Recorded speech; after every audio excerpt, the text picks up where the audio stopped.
Ongi etorri Edelbibes Digital Plusen beste bideo tutorial batera. Zereginen, egutegiaren eta jakinarazpenen menua erakusten da bideo honetan. Edelbibes Digital Plus abiaraztean, pantailaren goiko eskuineko aldean menu bat ageri da 4 ikonorekin.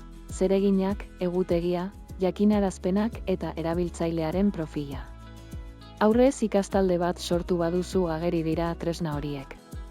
Zereginak atalera sartzeko, lehenengo ikonoaren gainean egin behar da klik. Irekitzen den leihoan, zuzentzeko dituzun azken jarduerak eta ikusi guztia aukera agertuko dira. Ikusi guztia sakatuz gero, zuzentzeko dituzun zeregin guztiak ikusiko dituzu. Baita esleituta dituzun liburuetan argitaratutako notak ere. Begiaren ikonoan, zuzendu nahi duzun liburua aukeratu dezakezu. Atzera itzultzeko, egin klik gezian. Egutegira sartzeko, agendaren ikonoaren gainean egin behar da klik. Irekitzen den leihoan, hurrengo gertaerak ikusiko dituzu. Ondoren, ikusi egutegia sakatuz gero, ikasturteko osoko programazioa ikusiko duzu.